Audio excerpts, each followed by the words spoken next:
Hey y'all, Emily here from fairairmusic.com. Today we're going to be talking about VCA faders. Specifically, what are VCA faders, how to use them, why you would want to use them, and finally some helpful tips to keep in mind if you do decide to use VCA faders in your mixing session. But real quick, don't forget to pick up that free guide, 21 of my best mixing tips. You can download that by going to my website at fairairmusic.com/21 or just simply click on the link in the description. This guide is totally free, my gift to you. All right, enough talking, let's get into it. So what are VCA faders? VCA stands for Voltage Controlled Amplifier, and they were originally made for analog mixing consoles such as the SSL here. And their purpose?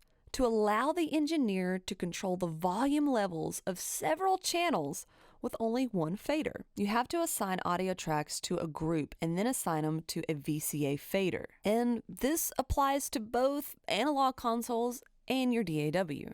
VCAs are volume controllers, so you can't add any processing on them. There's also no input or output on a VCA fader, so you don't route them anywhere. And because their function is to control the volume of an assigned group of tracks, we can also use VCA faders to write volume automation.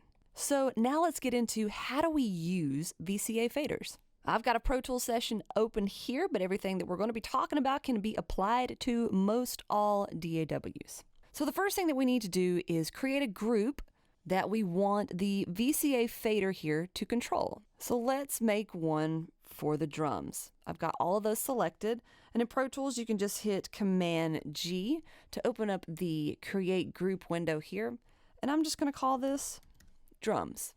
And so since I've gone ahead and selected those, all of those are already going to be assigned to this group. So now that I already have a VCA track here up, its default is just VCA1. So I'm going to go ahead and assign the VCA here. It's the only one that's there, and hit OK. So if I was to move the drum VCA fader here, let's go ahead and rename this to drums so that there's no confusion. So you see this is now titled drums, this is drums, and the group is called drums. So they're all reading each other. So if I go ahead and move this VCA fader, it's going to control the volume of all of these tracks. Now, one cool thing is that if you were just to make a group, right? If you just had this in our drum group, if I was to move one of the faders, then they would all move. But since I have a VCA, I can go ahead and move these as a group on this, and I don't have to worry about deactivating the group to move them individually. I've got individual control over all of the drum faders, and I have control over the entire group. Another cool thing that I can do is solo everything. So if I solo the drum VCA, that's all you're going to hear. And the same thing applies to mute. So now that we've made it just a little bit easier to adjust our volume faders on overall groups of instruments, what else can we do with this? Why would we want to use VCA faders? Especially when we can control assigned group tracks without taking another step to create a VCA fader. Well, for one, you can adjust the whole group with just one fader, but the thing that I find most helpful is writing volume automation with VCA faders. You know when you write automation on an audio track or a bus track, and then you want to just bring up or push down everything, but you can't because the automation won't let you? Yeah, that's annoying. But if you write volume automation with a VCA fader, you can still have the freedom to adjust the individual audio tracks while keeping the overall automation that has been written in. This is going to save you a ton of work and a lot of headache. So let's check this out. I've got the drum soloed up here so that that's all we're listening to, and I've put this into volume. And we're just going to write in a little bit of automation here.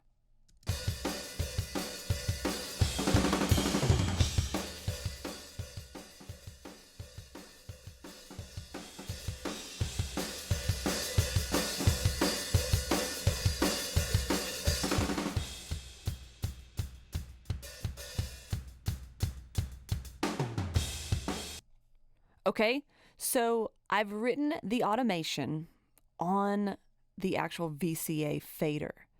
But as you can see, it made moves on all of the tracks. But what's really cool is that if we decide, you know what, I really just need just the snare up just a little bit more. If this was all just in a group and we didn't have a VCA controller controlling it, then I couldn't do this and bring the room up.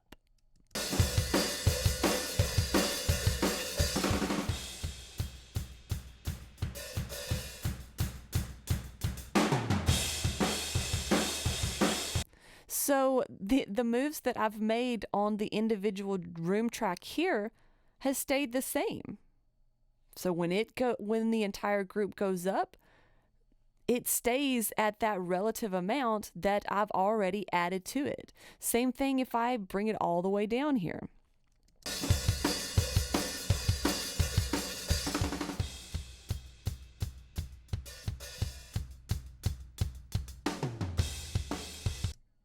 So it's just so nice to have that individual control of each of the tracks and then an overall volume that I can write automation on. And another cool thing is that once you get all of your VCA faders down here, so you can have one for drums, one for guitars, vocals, keys, horns, anything like that, and then have them all lined up here, and then you've condensed everything down. You don't have to worry about making sure you're routing it correctly or anything like that. It's just controlling those groups. And you can just set that up to maybe you have a surface controller there, 8 channels or more maybe, and just set it up in the middle of your session and then just mix. Just some old school mixing, not worrying about group tracks with a bunch of processing on it and a bunch of automation on it. They can get confusing. It can lag down your computer, lag down your session. This is just a really nice way to keep everything organized. It's a nice way to control things in just a simplified manner. So if you do decide to use VCA faders in your mixing session, here are some helpful tips to keep in mind. VCAs are a volume controller, and it only controls the volume of the group it's assigned to.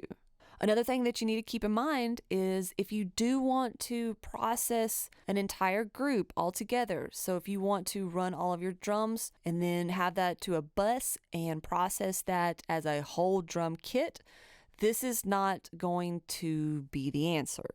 So what you could do is set up another group track and have all of your drums set to that group track and process that overall sound, and then have that drum group track its own drum group and assign that to a group so that your VCA fader can control that.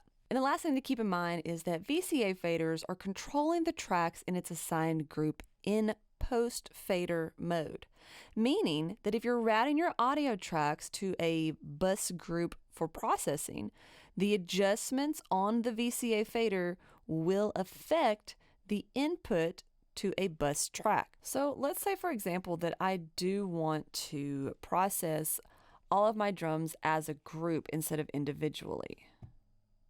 I'm going to move this to have an output that's going through here. So this is in solo safe mode.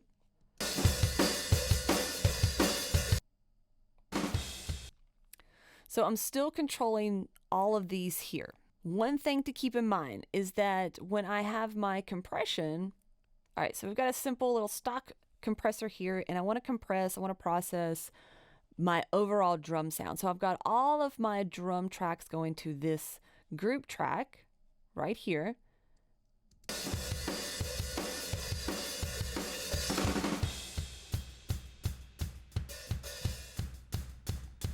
All right.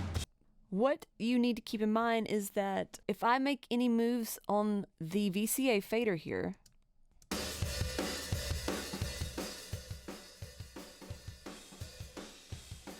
it is affecting the group track processing because this is a post fader controller.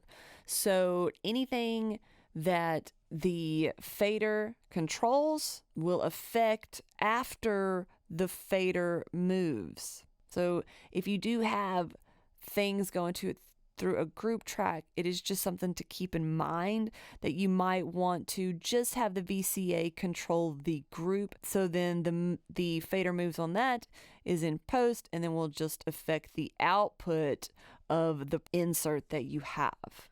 I hope this video has been helpful and educational for those of you wanting to know a little bit more about VCA faders and how to go about using them for mixing. If you have any questions, please feel free to leave them down in the comments section below. And before you go, don't forget to download your free guide, 21 of my best mixing tips. You can go to faireairmusic.com/21 to download that, or just click on the link down in the description. Thanks so much for watching, y'all. We'll talk soon.